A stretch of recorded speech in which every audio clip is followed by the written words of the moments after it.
दोस्तों अच्छे होंगे, अच्छे से अपना ख्याल रख रहे होंगे। वीडियो स्टार्ट करने से पहले चैनल को सब्सक्राइब कर दो, वीडियो को लाइक करो। चलो स्टार्ट करते हैं। भाई लोगों, इंडिया ने अपना ओडीआई स्क्वाड अनाउंस कर दिया है और वो ओडीआई स्क्वाड जो अनाउंस किया है बहुत ज़्यादा कंट्रोवर्सी लेकर आया है। ये ओडीआई स्क्वाड क्या मोहम्मद शमी का ओडीआई कैरियर, टेस्ट कैरियर, टी20 कैरियर बीसीसीआई ने पूरी तरीके से खत्म कर दिया है? ये भी एक पॉइंट है। क्या ऋतुराज गायकवाड़ के साथ सही हुआ है या गलत हुआ है? श्रेयस अय्यर की वापसी हो गई है, Shubman Gill as a captain team India में वापस आ चुके हैं। इन सब पॉइंट्स पर बात करेंगे, लेकिन एक और बहुत बड़ा मसला खड़ा हो गया आईसीसी के लिए, बीसीबी वर्सेस बीसीसीआई। बहुत बड़ा मसला है, छोटा मोटा नहीं है। इस पर भी चर्चा करेंगे, बात करेंगे, डिस्कशन करेंगे, बताएंगे आप लोगों को कि क्या बीसीबी वर्सेस बीसीसीआई में कौन विनर बन के निकल रहा है, या फिर आईसीसी के लिए क्या प्रॉब्लम्स हैं इस मसले को सॉल्व करने के लिए। हर बात पे चर्चा करेंगे और बहुत ही ध्यान से चर्चा करेंगे। सबसे पहले चलते हैं स्क्वाड की तरफ। भारतीय टीम के स्क्वाड पे बात कर लेते हैं कि क्या स्क्वाड है क्या नहीं है, कौन कौन इन ही है, कौन कौन आउट हुए हैं। समी पर भी चर्चा करेंगे, ऋतुराज गायकवाड़ पर भी चर्चा करेंगे, ईशान किशन पे भी चर्चा करेंगे, ऋषभ पंत की वापसी हुई है इस पर भी चर्चा करेंगे। लेकिन सबसे पहले स्टार्ट करते हैं इंडिया का स्क्वाड। भारत का स्क्वाड इस प्रकार है। शुभमन गिल कप्तान है, ऋषभ पंत हैं इस टीम में, श्रेयस अय्यर वाइस कैप्टन है, रोहित शर्मा, विराट कोहली, ये 5 बैट्समैन हैं। इसके बाद ऋषभ पंत को बता दिया, KL Rahul as a wicket keeper 6, backup wicket keeper Rishabh Pant, Ravindra Jadeja 7, all rounders की श्रेणी में नीतीश कुमार रेड्डी, वाशिंगटन सुंदर, ये 3 ऑलराउंडर हो गए 8।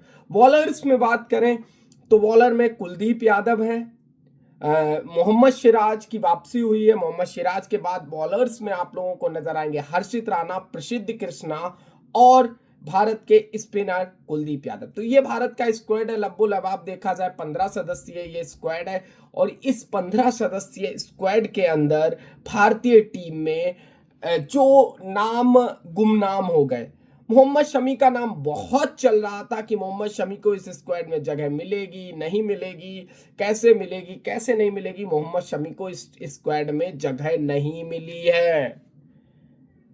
बहुत बड़ा पॉइंट है और इस पर बहुत ही तफसील से डिस्कशन करेंगे, बहुत ही अच्छे से बताएंगे कि मोहम्मद शमी की क्या गलतियां रहीं, क्यों उनको जगह नहीं मिली।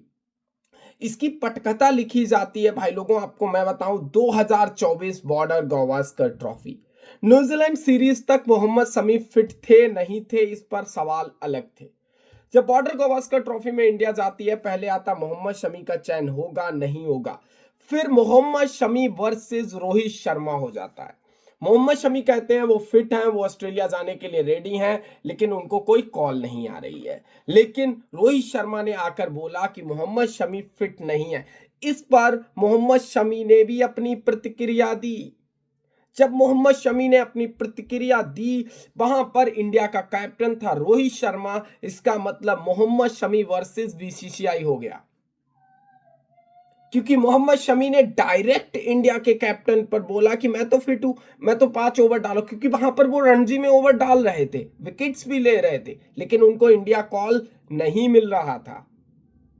जब मोहम्मद शमी वर्सेस बीसीसीआई हुआ, मोहम्मद शमी वर्सेस रोहित शर्मा हुआ, वहां पर इंडियन टीम के जो चयन समिति थी ये नहीं देख रही थी मोहम्मद शमी को। पूरा बॉर्डर गावस्कर ट्रॉफी निकल गया। इसके बाद चैंपियंस ट्रॉफी का स्क्वाड आता है। जसप्रीत बुमराह चोटिल के कारण बाहर हो जाते हैं।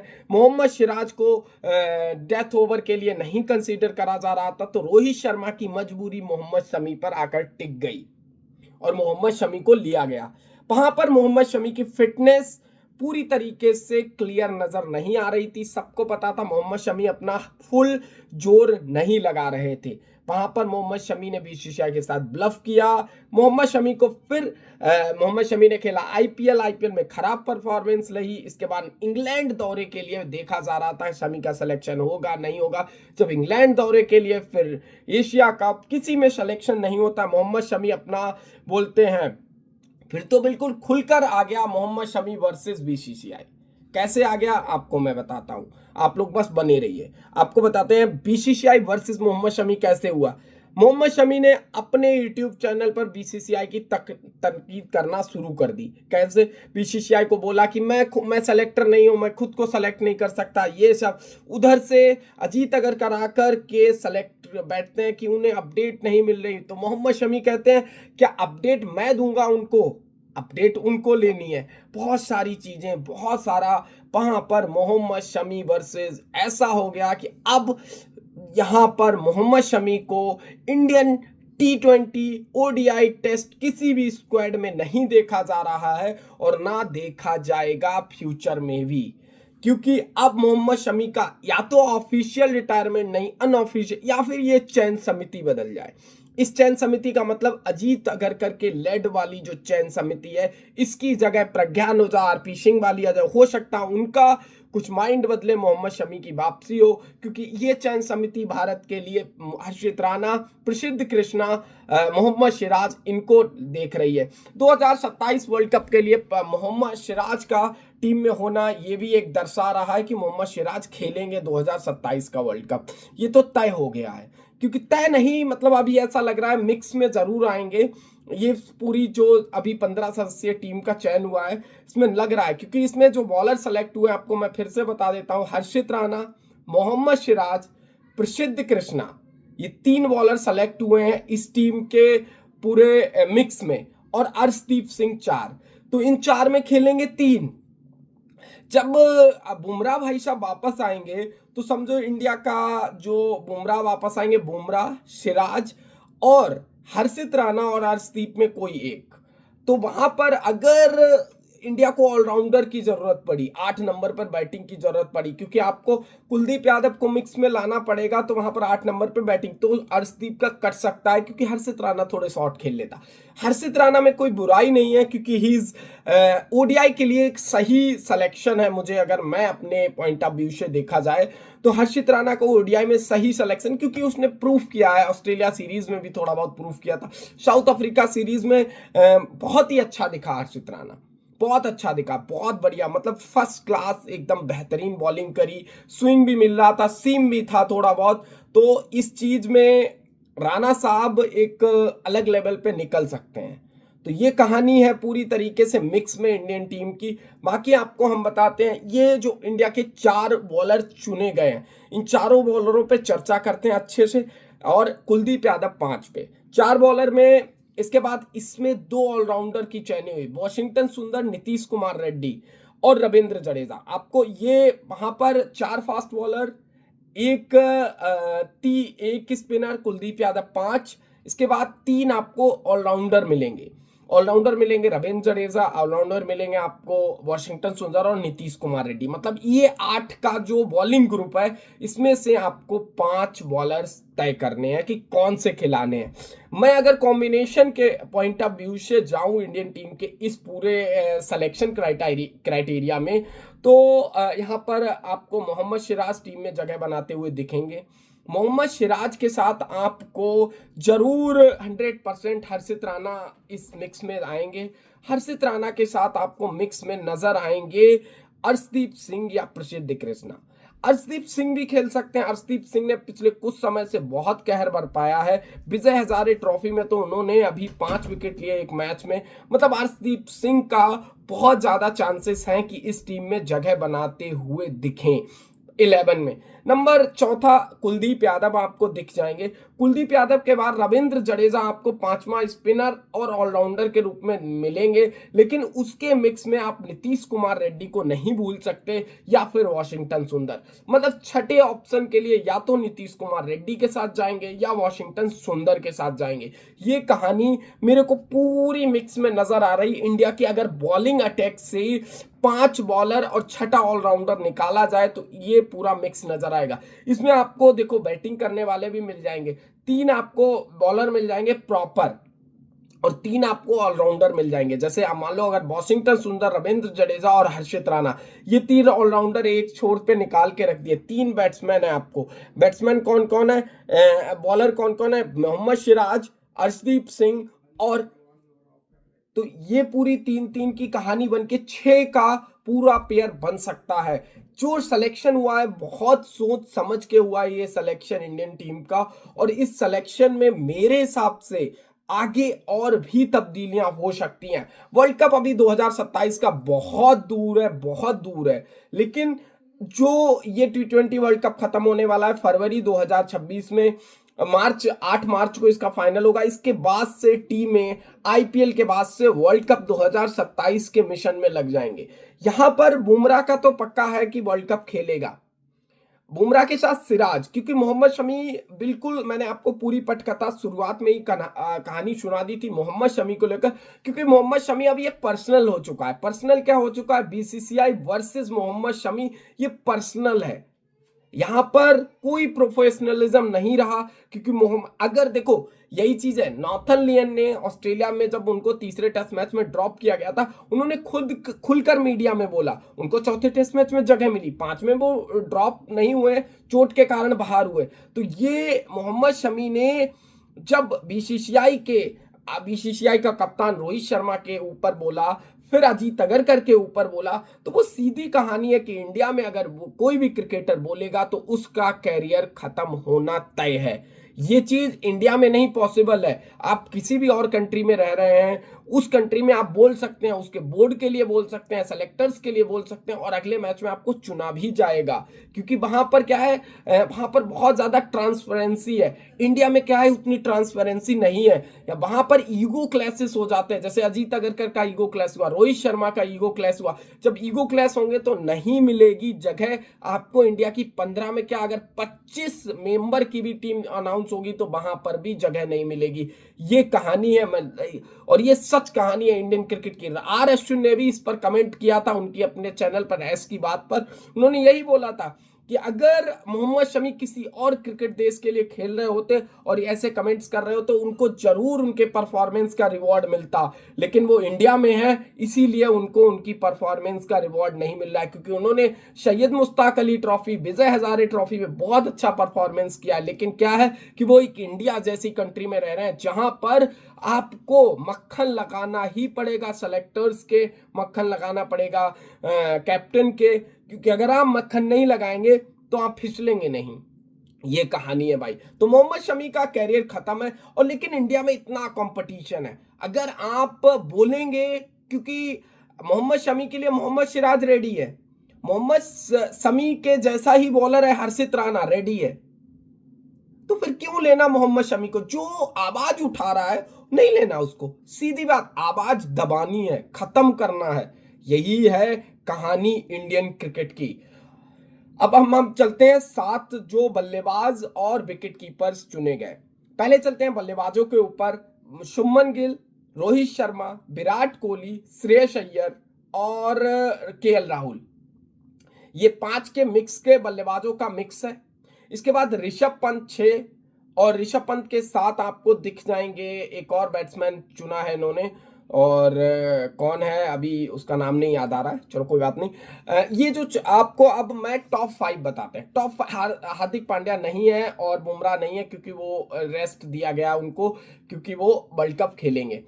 आपको मैं बताता हूँ 5 की कहानी। इंडिया का टॉप 5 क्या होगा? इंडिया का टॉप 5 होगा, नंबर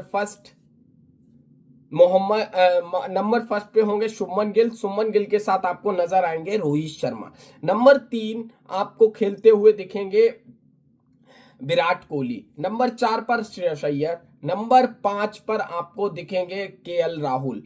तो ये 5 हो गया इंडिया का, बिल्कुल फिक्स 5 है, यहां पर कोई नहीं। ऋषभ पंत और यशस्वी जायसवाल बेंच पर बैठेंगे, बेंच पर बैठ के गेम देखेंगे, एंजॉय करेंगे कि क्या होगा क्या नहीं होगा, कैसे होगा कैसे नहीं होगा। वहां पर बेंच पे बैठ के अच्छा मजा आएगा दोनों को। और अगर खुदा ना खास्ता कुछ ऐसा होता है कि श्रेयस अय्यर को जगह नहीं मिलती है टीम में, अय्यर किसी कारणवश टीम में जगह नहीं बना पाते हैं, तो अय्यर की जगह आपको ऋषभ पंत जगह बनाते हुए दिखेंगे। ऋषभ पंत इस मिक्स में जरूर आएंगे और ऋषभ पंत का आपको मिक्स में आना जरूरी भी है। मैं ये नहीं कहता ऋषभ पंत इस मिक्स में नहीं आएंगे, ऋषभ पंत का इस मिक्स में आना बहुत जरूरी है। तो ये हो सकता है। तो ये 5 फिक्स है। इसके बाद ऑलराउंडर्स की श्रेणी में रविंद्र जडेजा आपको दिखेंगे।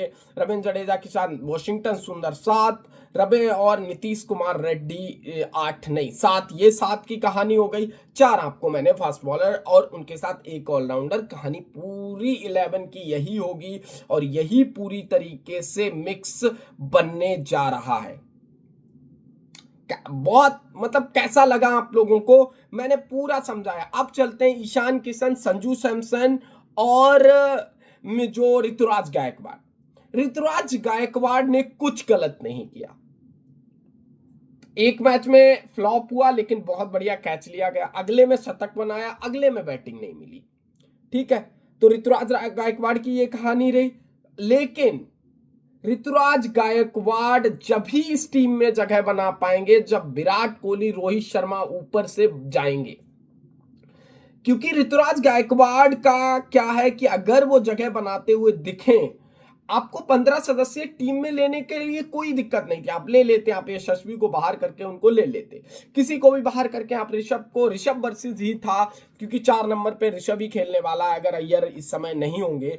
और यहां पर ऋतुराज को इसलिए नहीं लिया गया क्योंकि अब आप विजय हजारे ट्रॉफी खेलो, रन्स बनाओ, जितने रन हो सकते हैं उतने बनाओ, जितना रन बना सकते हो, क्योंकि ऋतुराज गायकवाड़ पिछले बहुत समय से रन ही रन बनाता आ रहा है, लेकिन जगह नहीं मिल रही। मिलेगी जगह, अभी नहीं मिलेगी, 2 साल बाद मिलेगी। क्योंकि अगर आपने रन बनाना भूल गया, बहुत क्रिकेटर और आ जाएंगे। पडिक्कल जो इतने रन बना रहा है, डियर क्रिकेट का तो कट चुका, एक बार लाया गया बाहर कर दिया गया। ये पूरी तरीके से कहानी बनी हुई है इंडियन क्रिकेट की।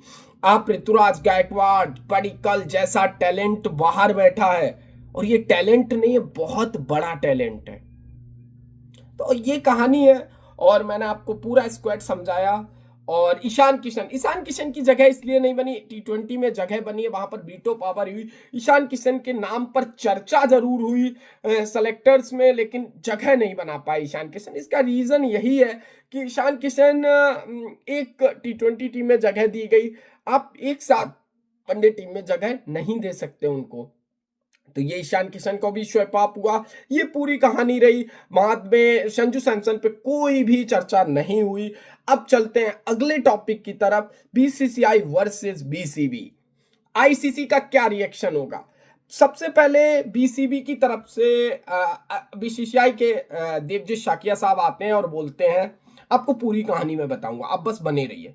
आते हैं, बोलते हैं कि भाई देखो, मुस्तफिजुर रहमान को जल्दी से जल्दी केकेआर रिलीज करे। केकेआर ने उनको रिलीज कर दिया, केकेआर ने उनको रिलीज कर दिया। मुस्तफिजुर रहमान बांग्लादेश से आते हैं और बांग्लादेश में जो, मैं पॉलिटिकल चीजों पे नहीं जाऊंगा, जो भी पॉलिटिकल मिक्स वहां चल रहा है, मुझे पॉलिटिकल मुद्दों पे बात नहीं करनी है। हाँ, लेकिन मुझे क्रिकेटिंग पॉइंट ऑफ व्यू से जो भी वहां चल रहा है, जो भी ये पॉलिटिकल आ गया है यहाँ पर, यार क्रिकेट को पॉलिटिक्स से अलग रखो। इंडिया पाकिस्तान में भी मिक्स, या क्या बीसीसीआई इस चीज को ज्यादा मिक्स करना चाह रही है? क्योंकि जो हो रहा है, बांग्लादेश की इमरजेंसी मीटिंग बुलाई जाती है, उसमें बांग्लादेश के क्रिकेट बोर्ड डिसाइड करते हैं कि हम इंडिया ट्रेवल नहीं करेंगे फॉर सिक्योरिटी कंसर्न। क्योंकि सिक्योरिटी कंसर्न के कारण आपने मुस्तफिजुर रहमान को रिलीज किया है कि यहाँ पर कुछ भी सिक्योरिटी कंसर्न हो सकते हैं, कोई भी आपको हमला कर सकता है, कोई भी कुछ कर सकता है। इस सिक्योरिटी कंसर्न के थ्रू मुस्तफिजुर रहमान को रिलीज किया गया। लेकिन बांग्लादेश ने जब भारत आने से मना कर दिया T20 वर्ल्ड कप में, तो क्या उनके मैच श्रीलंका मूव करे जाएंगे या नहीं करे जाएंगे?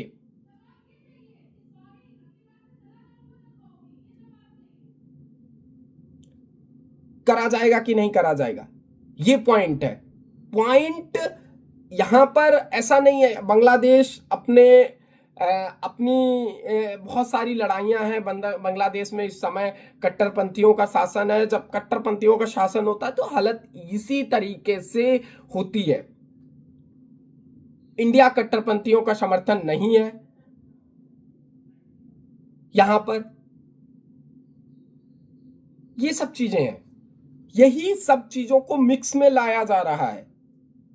अब आईसीसी को कैसे इस चीज को होल्ड करना है और कैसे इस मौके को बहुत ही केयरफुली दिखाना है, क्योंकि आईसीसी केयरफुली इसलिए दिखाना है क्योंकि पाकिस्तान वाला मिक्स अलग चल रहा है।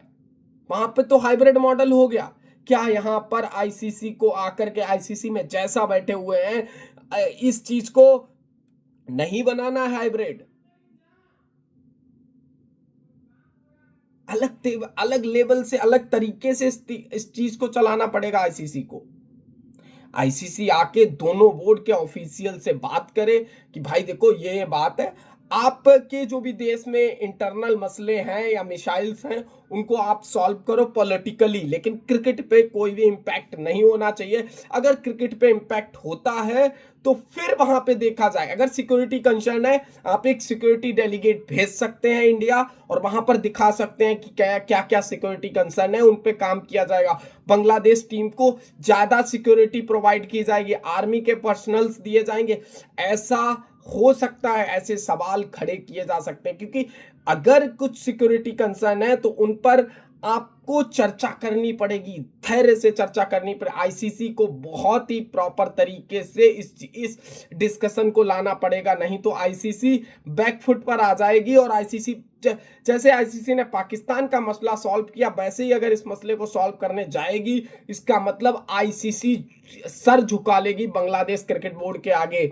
और आईसीसी को इस मसले को बहुत ही अच्छे तरीके से, प्रॉपर तरीके से ही सॉल्व करना चाहिए, डिप्लोमेटिक तरीके से सॉल्व करना चाहिए। बांग्लादेश को इंडिया आना चाहिए, इंडिया का जब भी बांग्लादेशी दौरा हो बांग्लादेश जाना चाहिए। कोई इसमें सिक्योरिटी कंसर्न या सिक्योरिटी पर्सनल नहीं हो सकते, इस चीज को देखना पड़ेगा। भाई लोगों, आप भी चैनल को सब्सक्राइब कर दें, वीडियो को लाइक करें। अगर आपको मेरा ये बहुत अच्छा लगा है, मेरा जो वीडियो तरीका, बोलने का तरीका, और भी, आप जरूर इसको सपोर्ट करें, बहुत सारे लोगों तक शेयर करें। और आपको नई वर्ष की हार्दिक शुभकामनाएं। मिलते हैं अगली वीडियो में, तब तक के लिए धन्यवाद।